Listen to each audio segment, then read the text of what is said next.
In this video, we're going to be taking a look at a pretty common question, and that is in regards to our custom toolbar when you install our custom workspace. Now, I'm working on my laptop out of necessity because my desktop is absolutely dead in the water still, fighting with HP on that one.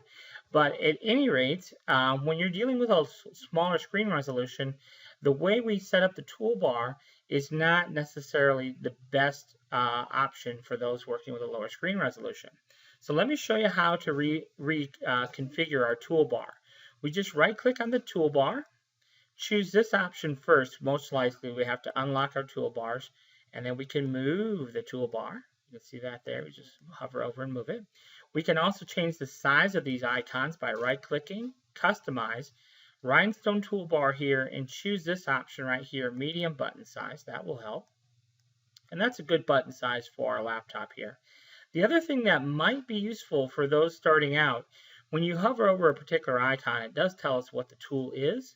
So we have the blend tool, the contour tool, the envelope tool, but we can also have labels. So if you right click and choose customize and choose the EST custom rhinestone toolbar, you can come down here and choose the caption below image, and it will actually tell you this is enhanced in wireframe, treatise, filled, snap to object, snap to guidelines, and so on.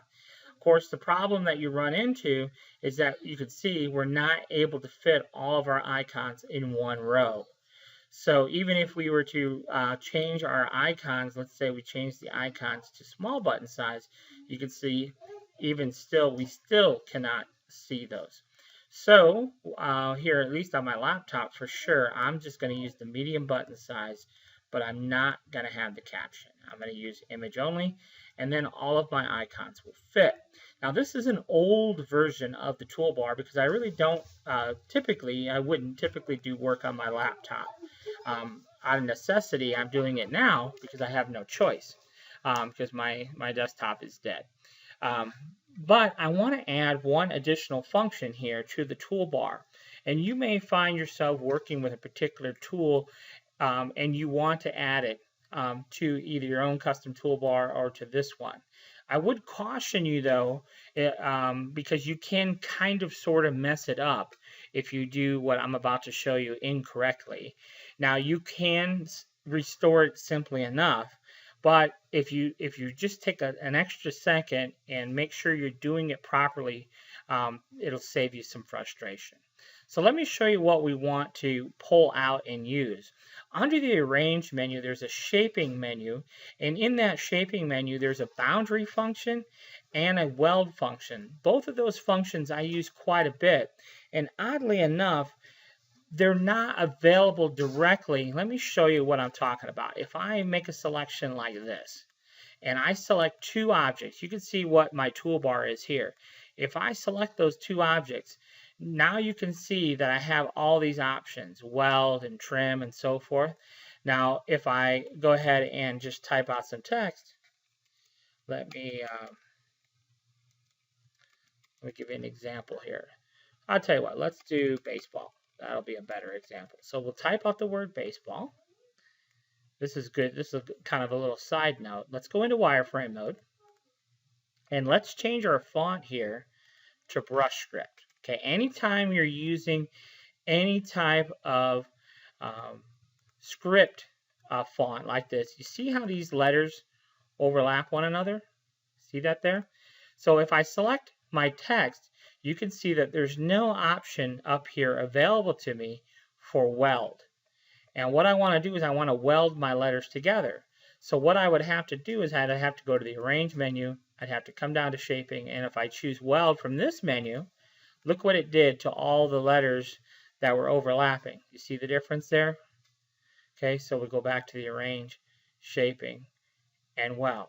Okay, so there are times where it's going to be useful for us to use the Weld function, even though what we have selected. See, if we have these two options, then yes, we have Weld available, but not when we just have a single piece of text.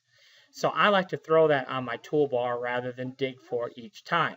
So I'm going to come up to the Arrange menu here, and I'm going to hold down my Control key first, then Alt, and then I can drag. Okay, so Control key first, then Alt, then drag. Okay, so Arrange, Control key, Alt. Watch what happens if I hold the Alt key first.